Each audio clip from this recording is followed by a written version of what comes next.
Hello everyone, and welcome to our webinar, Move It, Deploying Sequence Workflows the Right Way. I'm Eli Stutz, Knowledge Manager for PNMsoft, and joining me today will be Shlomo Steinmetz, Support Team Leader for PNMsoft, and we're also going to have a special guest with us, Dvir, who is a BPM Specialist with PNMsoft. The format of today's webinar is going to be, we're going to start out with an explanation of deployment in general and deployment strategy with our special guest, Dvir. Afterwards, I'm going to be going through sequences deployment features, the basics, and then we're going to get into more detail on deployment and sequence when Shlomo is going to come in and give us deployment tips and a full checklist for successful deployment of your BPM workflows. And of course, we're going to be taking questions through the course of the program. We'll be taking breaks for your questions. So as you think of something to ask, please write it down and send it in through the GoToWebinar interface, and we will answer your questions. Okay, so let's talk about what we're talking about. What is deployment, and what are the goals of deployment? So really, the topic that we're dealing with in the webinar is we're moving a business process management, a BPM workflow, between environments. Okay, in deployment, and we'll get to this in a second with Ido in more detail, but in any software project, you have various environments. You have development, you have testing, you have production, and when you've created a BPM workflow in one of these environments and you need to move it to a different environment, then there are steps involved, things you have to plan, things you have to do in order for the transition to be successful. So that's what we're talking about. And then really the goals of a successful deployment are going to be A, to foresee and prevent errors from happening, B, for the whole process to be speedy and to reduce the time that it takes to achieve the successful deployment. C, the completeness of the deployment. All the elements that you're moving need to be moved, like if you're moving house. So the same thing with the BPM workflow, you want everything to be moved. And you also want to maintain the functionality that you had in the source environment when you move it to the target environment. And finally, you want to do a full round of testing after the move to make sure that you didn't lose any of the functionality or any of the completeness and there aren't any errors. So that's a very high-level introduction to the topic. And right now I'd like to introduce our special guest, Ido Dvir. Ido is a project manager and BPM specialist for PNMsoft. He has over 4 years of implementation experience, and he's deployed Sequence for many clients, and he's one of PNMsoft's most seasoned BPM experts. And here's a little more information about Ido. So Ido, welcome to the program. Are you, let's just make sure you're with us right now. Hold on. Hello, Ido. Hi. Okay. Hello, hi. Okay. So Ido, can you please give us an introduction into the deployment process itself? Okay. Okay. First, when you deploy the flows, the workflows between the environments, you create a package using your own environment, your own development environment. You create the entire package, using sequence tools and any additional resource you need, such as web services, other web services, or WCFs, other external applications, interfaces, external files, and everything else. Just pack it in a zip file or in any other means of compression and something, and just go and deploy it to another the next environment. Okay, you can see now my suggestion for environments you need every organization need to have in order to make a successful deployment into production at the end. So can you give us a little bit on each of those environments, just a quick explanation? Okay. First, you have, of course, the development environment, where you develop the sequence workflow and any other external application you need, interfaces with other systems and such. You have the test environment, where QA team is testing your workflow, check it with the design that everything is there and everything is working fine and as designed. You have the UAT, which is the user acceptance test for the users, the business owner to test the flow to see that they just what they wanted, not anything else. And of course, you have the production where the organization is using the workflow as an application. Okay, so that's a very excellent overview of the environments and the process itself. Let's go to your first tip on deployment strategy. Okay. First tip is just keep the environment as one single environment, just everything is the same within the four environments as suggested, which means you have an application that you're using, say, ERP or something that you retrieve data or update data from. Then just keep every environment the same with the application, the same version, the same version, the same interfaces, names, parameters, and everything. Keep the same users in sequence. Okay, so you have the same users that will use sequence in production. You have them both in all the other environments. And of course, the OBS, the organizational structure, just again, the same organizational structure. My recommendation is just sync production with the users from Active Directory or any other application that stores users. Create the organizational structure in the production and sync any other environment with the production or from the production. Okay, this way you have everything, every user name and identity. The same in all environments. So when you deploy from one environment to another, you don't need to switch users, switch organizational units and such things. What happens if there's a difference between the organizational structure between environments? What can go wrong? Then you're going to get some weird behavior. Okay. I think Shlomo's going to deal with that in more detail when we get to his section. Okay. Let's go on to your next deployment tip, Ido. Go ahead. Okay, the human element. My recommendation is just send the developer, I recommend the developer that develop the flow will be the deployer for each environment in the four environments I showed.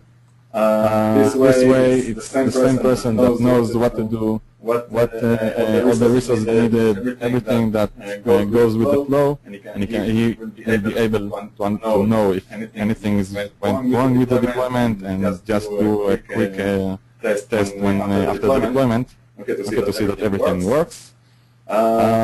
Anyhow, after deployment, after the deployer test environment, I suggest that the security team will do another test. Okay, again, to make sure that everything works fine, nothing is behind, everything connects to anything else, like interfaces and such. So the QA team needs to be testing not just the testing environment, but every environment. Production, testing, UAT. Development do not need to test. Right. Well, they could test it, but no need there. Okay, so that's, I guess, very important to emphasize the human element there. Okay, Ido, your third tip. Okay. Document everything. Just make sure when you first do the deployment, the first deployment between development and test, just document everything. You're moving from dev to from dev to test. Okay, right. How you deploy, what's to do first and what to do next. every SQL stored procedure that you need to run manually, every interface that you need to copy, to set up, everything, every little step. Don't forget anything. Okay. Why is that so important? Because if you forget anything, if you will forget something, then the next steps, again, you will forget it and something will not work, and problems will be arising, and that's something you don't want, especially in production. Another thing, you may not be able to do the deployment to UAT or production, and someone else will have to do the deployment, and since he doesn't know the law or what to do, you have to read the manual. Okay, so if you write a very detailed manual, it will be much easier for him to do the deployment. Do you feel, that after your experience, you've gotten better at deployments over the years with these types of strategies? Faster deployments? Faster deployments, safer deployments, more successful deployments, less bugs and problems. Is sequence an easy interface to deploy with? Yes, of course. First, for the flow itself, you just pack it and unpack it in the next environment, and just using a few clicks, and that's it. And you can add additional resources like the stored procedures or any other SQL objects, using external objects. You can add another different types of files and such. I think deploying from one environment to another shouldn't take more than, I don't know, 1 hour. Really? Without testing, just doing the deployment. Again, it depends on how much complicated flow it is. What about deploying multiple workflows at the same time? I usually not recommend it because Shlomo will talk about it later. Okay, we'll get to that. Well, Ido, Dvir, thank you very much for being with us and your tips. Do we have any questions for Ido from the audience? Yes. 1 second. Okay. We got a few questions. First of all, start from the end. External objects that you can include in your sequence workflow are very important.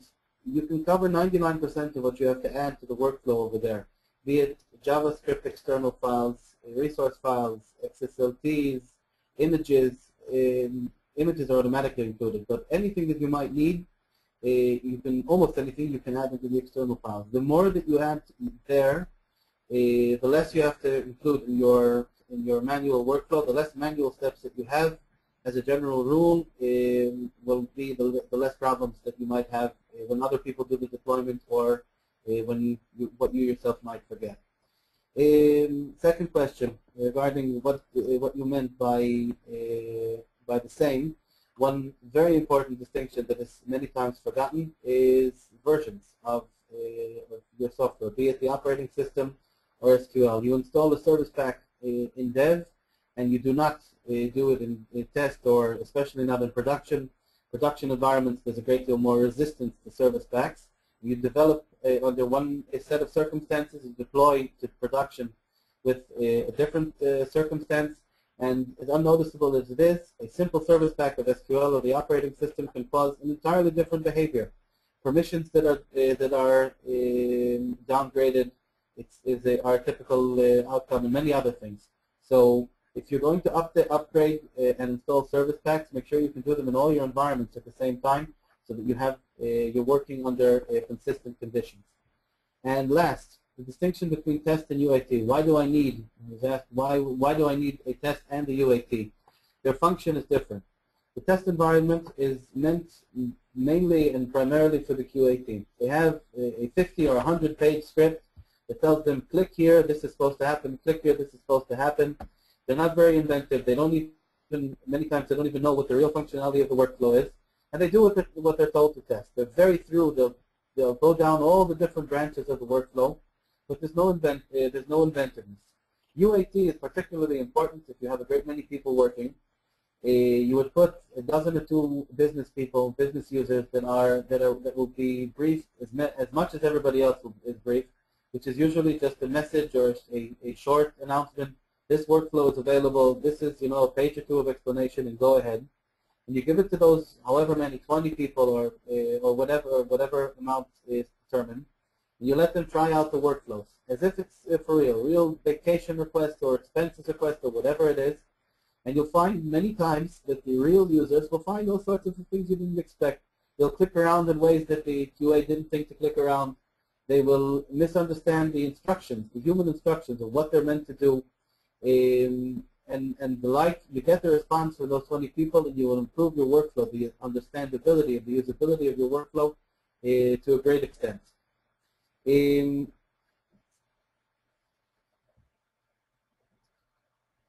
So did you have any comments on any of those issues?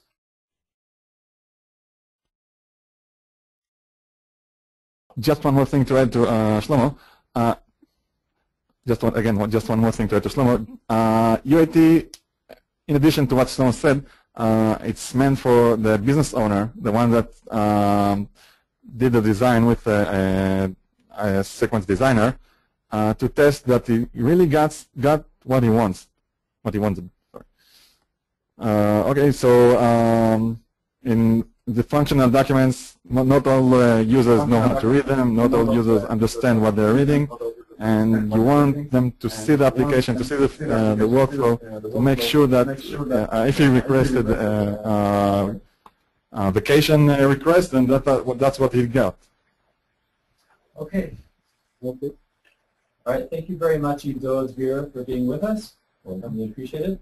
And we're going to go on to the next section of the webinar. One second. We're going to go on to the next section of the webinar. 1 second.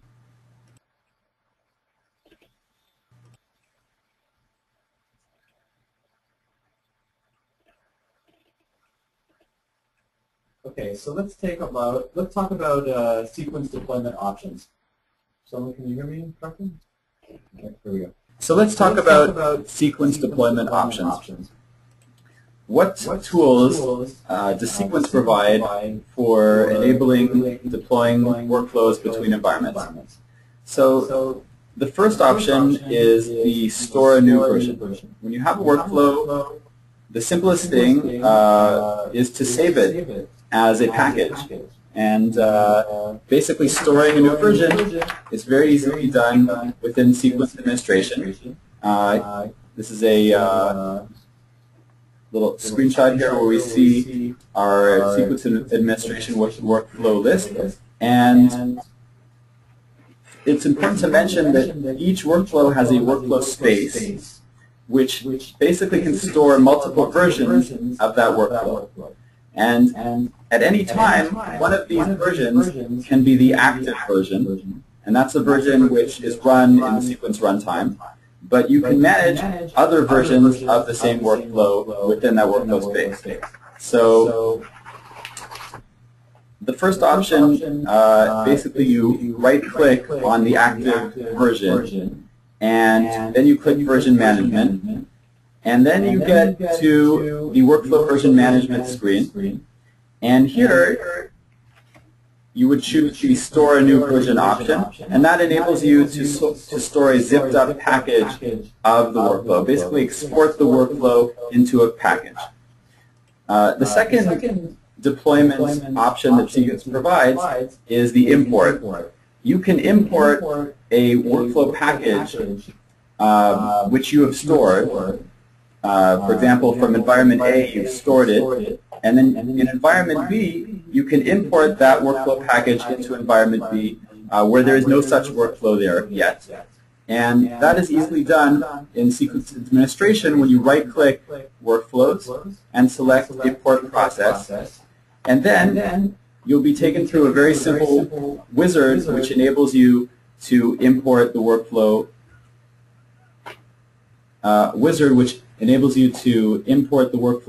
into your sequence environment. Shlomo, can you hear me? I'm not hearing myself. Okay, and the third option is restore. Restore means basically you are you have a workflow package, you're importing it into your current environment, and you're overwriting the current workflow of the same name in the same workflow space. And it's basically an overwrite, it's a restore, and you have to be careful when you use this option. The fourth option that Sequence provides is duplicate. This is like a save as. Here you can create a copy of the workflow in the same environment alongside the current workflow version, and this copy becomes the active version. And it has a new version name, and this is also done from this workflow version management wizard. Finally, we have the import as duplicate option, where we are restoring a workflow from a package, but instead of overwriting the active version, it makes the imported version the active version, and it doesn't delete the previous active version. So those are the several options which can be used.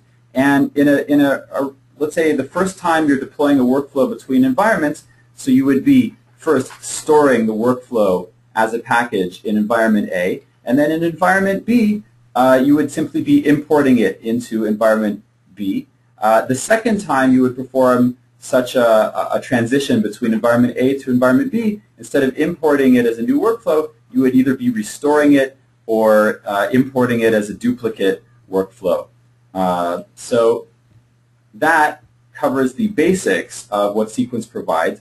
And now we're going to move over to Shlomo Steinmetz, our support leader, for a deployment checklist and really going into the nitty-gritty details with some tips and tricks on how to get it done successfully, how to get deployment done in the most successful manner. And 1 second.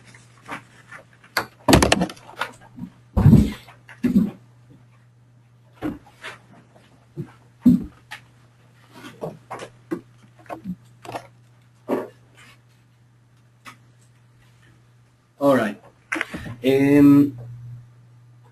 My perspective, the examples that I'm bringing over here are primarily as a support team leader, the person that hears everybody's problems, and so it's the point of view from which I'm bringing you these insights. You don't cover this partially, so I'll go over this quickly. When you're talking about the first tip of the organization structure, no matter how many environments you have, and it's less important how exactly you implement it, the idea is the closer they are to each other in the form of the tree and the names, preferably if you have the same IDs, even easier.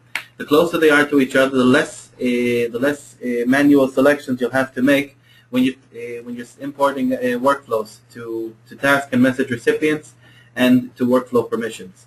Now, especially if you have a big organization with groups with similar names, it makes it a lot easier if you keep the organizations close to each other. Since version 6.3, we've already removed the prerequisite for the IDs to be the same. You don't necessarily have to have the exact same IDs, so long as their location and names are identical. Sequence will be able to mix and match, as it were, the different groups and users, and map them between the environments. And you can also, we should mention that although we do encourage you to have a consistent environment, you can have exceptions to the rules. They don't have to be 100% exactly alike in order to work. But the more exceptions you have, the more prompts you're going to get if you use those users and groups. The more prompts you're going to get for manually mapping the group from the source environment to the group in the destination environment.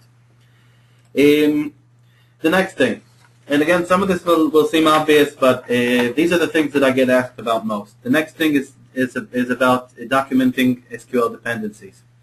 When you're planning this sort of thing, you have to look at, especially pay attention when you have tables and views in your workflow that are dependent on a different workflow template. If you have a typical example would be a purchasing request workflow that goes through, that's used by most of the people, and a select group of managers would have a workflow that would allow them to search and to do all sorts of statistical manipulations on whatever is running through the system right now.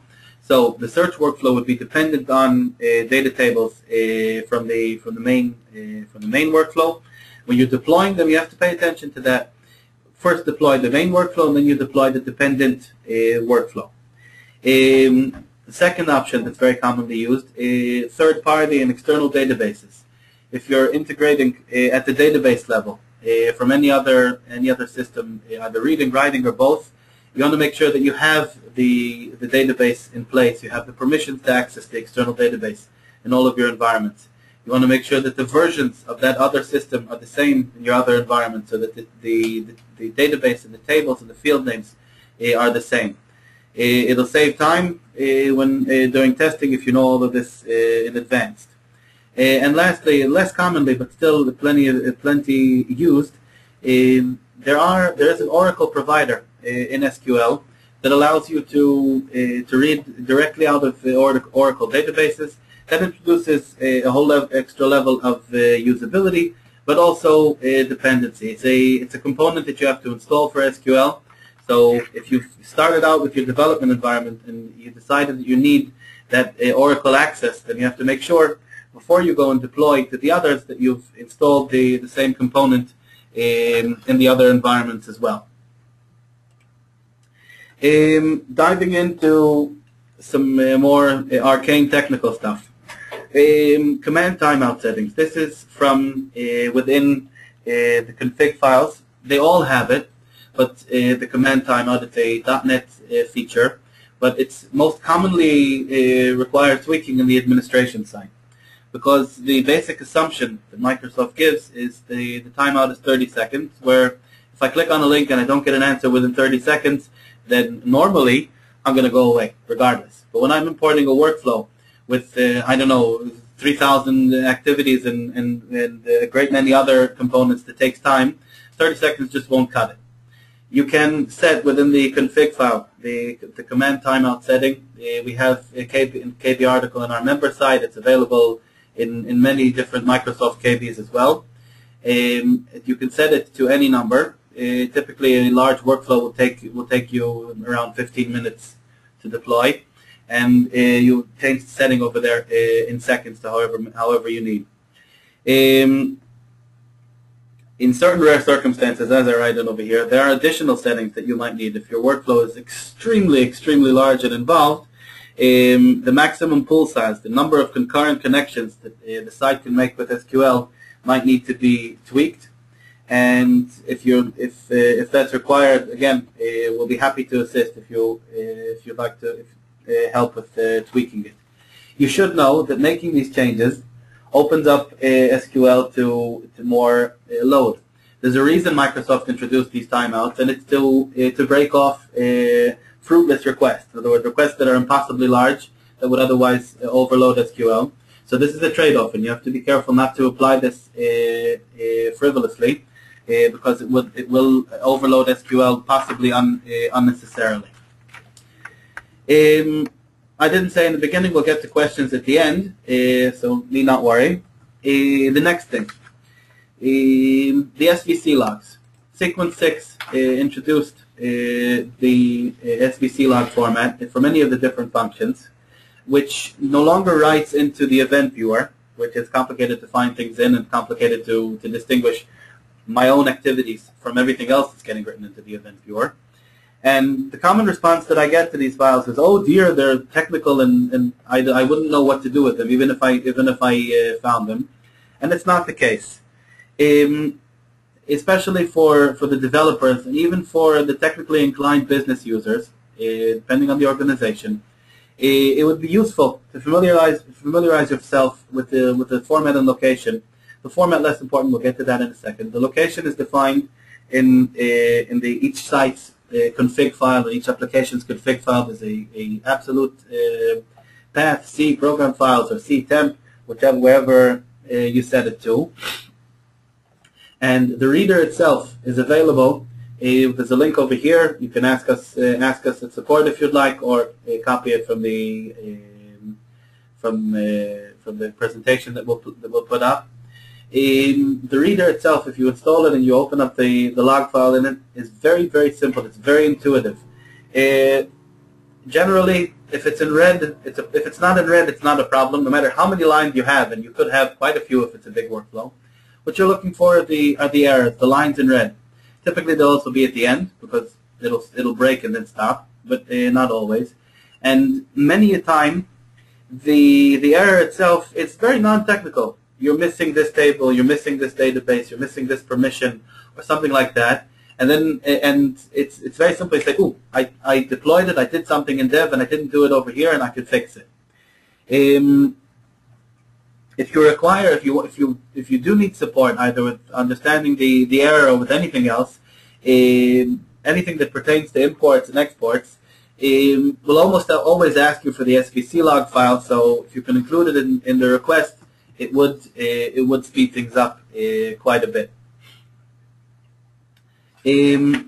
Next in line is typical question. Get this also a lot. 645 and always. Why should I upgrade? Well, because we're talking about importing and exporting, and that's what the bulk of 645 is about. We can go over a few of the things that were improved.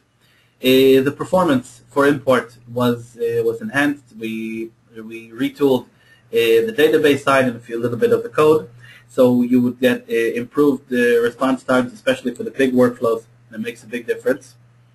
The big thing is the pre-import validation tool was introduced. We'll look at that in a second. Each potential error with a link to a KB article explaining how to solve it. If your imports are big and they take half an hour, you would rather find your mistakes after a minute than wait for half an hour and find each of them separately. And lastly, we've optimized and improved for large organization structures that are getting imported. If you remember, permissions are imported also you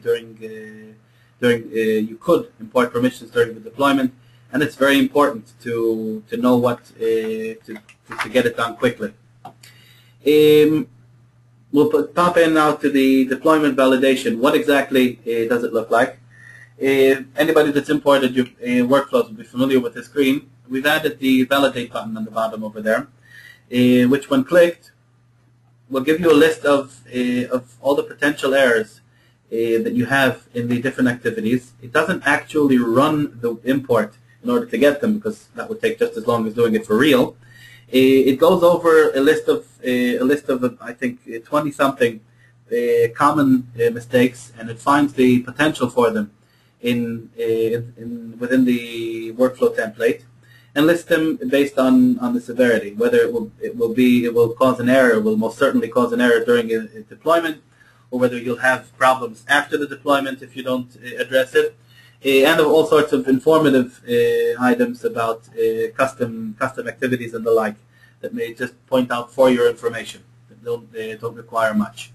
Each of the errors over here has a link to a solution for it as well, so you can get an idea of how to fix it.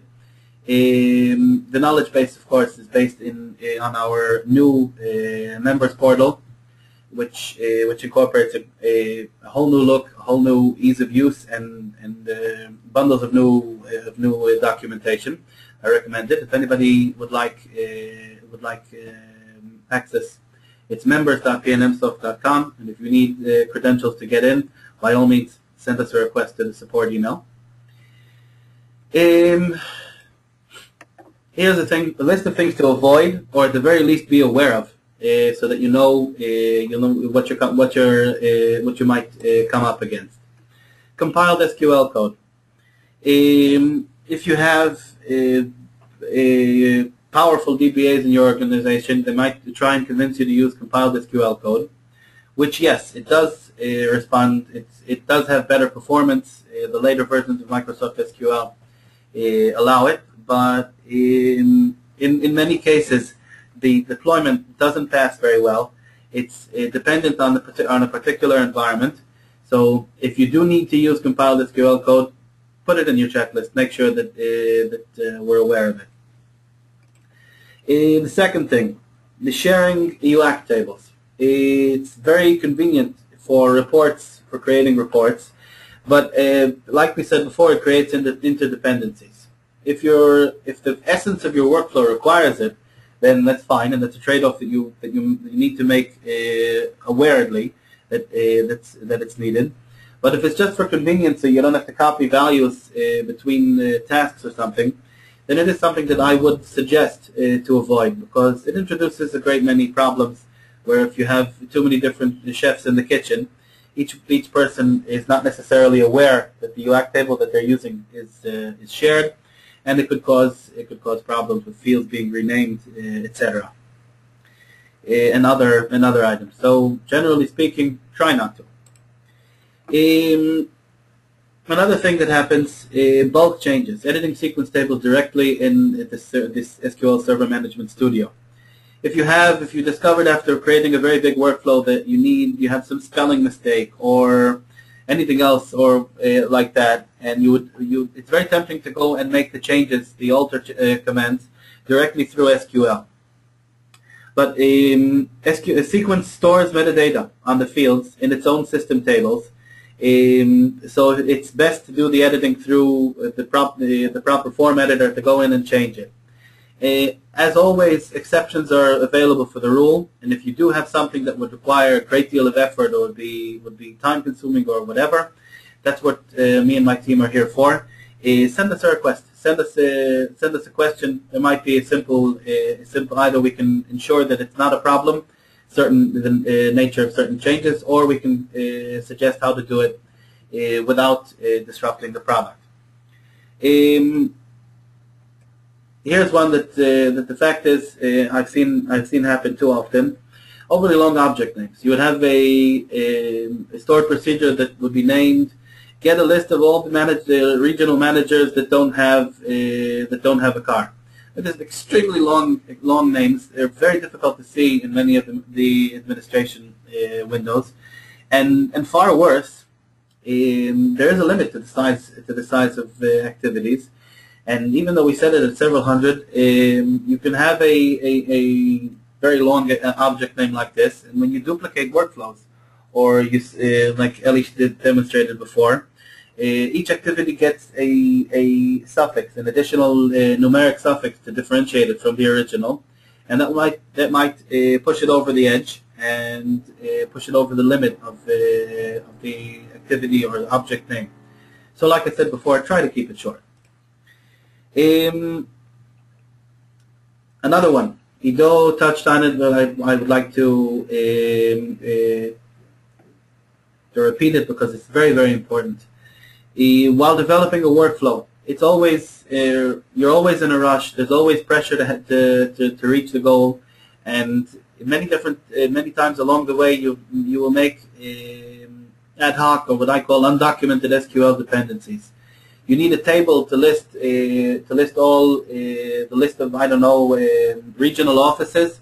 So you go into SQL, create the table, insert into the table the values, the names, whatever you need, and you forget to either add it into the external object, which is easy in a case like the example I gave, or if it's not possible, you forget to add it to the documentation. You need to have a central documentation for your workflow, because when you go and deploy it, and if it's not documented, it's likely going to be forgotten, and it will cause problems during testing. And what that means is if you send the workflow to test, and you spend a day or two, the team spends a day or two testing, and then you crash on something like this, then it's not just continuing from where you stopped. You have to go back to dev, find the problem, deploy it into dev, fix the workflow, deploy it into dev, and then you have to wonder what the other effects of this are. And you have to take a step or two back and fix it. Like we said, the best way to avoid these problems is not to get to them at all. Lastly, I know this has been a little bit long-winded, but lastly, I call it take stock of the little things. You don't notice them. If you have a JavaScript snippet that you edited in a file in the document in the development environment, or a shared JavaScript file that you created in dev, don't forget to add them in as you go along. This is like dental care. If you leave it for later, it'll just hurt more. The next thing, XSLT files. It's very typical to want to change the look and feel of the form by adding an XSLT file of your own. These are the XSLTs, if they're defined as the real XSLT for the workflow, for the form or for the task, sorry, then they'll get deployed automatically. You don't have to add them to anywhere. But if they're secondary or shared XSLT files, then you do need to add them. Add them in as you create them. Resource files. If you're translating custom translation, again, add them as you create them. That's little. That's a pretty big thing. Images. If you add an image object to a sequence form or task, then it's automatically included. If you include it as a within a div or something manual that a sequence is not figuratively aware of, then you have to add that image into the external resources and update it if you're fixing it. So that the sequence is made aware of it so that it takes it along. Same thing for icons.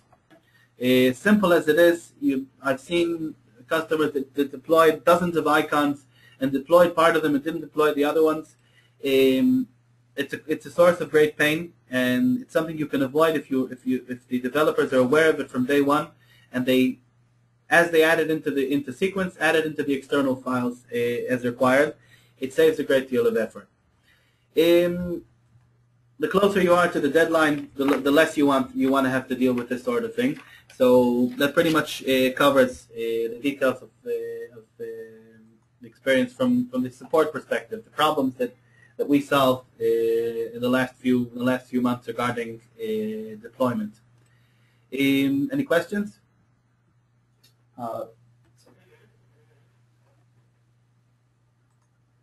Shlomo, we have one question. From David, which is when are the tables created on the target environment? That question might not be 100% clear.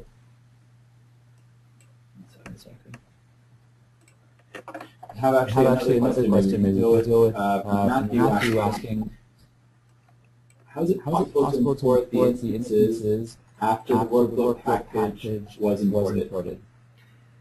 I'm aware of the requirement occasionally. Unfortunately, it's not part of the product offering to import the instances. If it's required in order to generate database mass for stress testing and for performance testing, then it would have to be an ad hoc solution.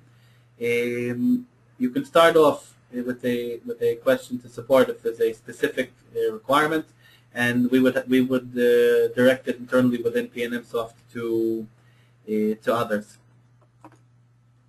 Okay. So we've covered Matthew's questions. Let's go over the others. Okay, quickly. Importing as a duplicate. We're not going to cover all the scenarios over here, but importing as a duplicate. The idea being I have a workflow running already in production for a year or for half a year or whatever. There are instances that are open that are currently running in process. I can't just change everything, revolutionize everything, and introduce my the new version, because it doesn't always fit. Importing as a duplicate means that I'm importing a new template now. Any workflow that will be initiated from this moment on will use the new template. All the workflows that were already created before I imported mine will continue to work just as they did before using the old template. The versions can share the same UAC tables as long as you didn't radically revolutionize the workflow. They could share the same UAC tables so that you don't make a mess in your reports and everything else. And if you have any specific questions as to how it works, we'll be happy to take it offline. Duplicating the workflow, the same thing. In the dev environment, you might want to create a second version. It's the same thing as save as in Office, a separate template that resides under the master workflow space, but is based on an entirely different template with different IDs and everything else, so that it can be edited and run separately. Tables duplication.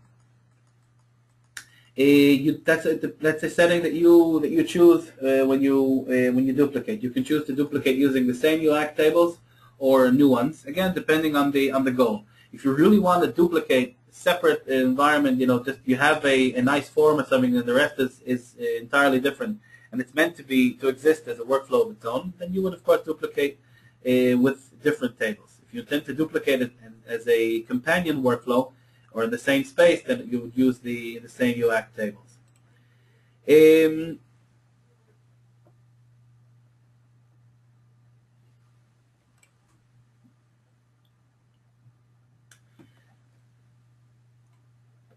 Importing a workflow as a duplicate. Again,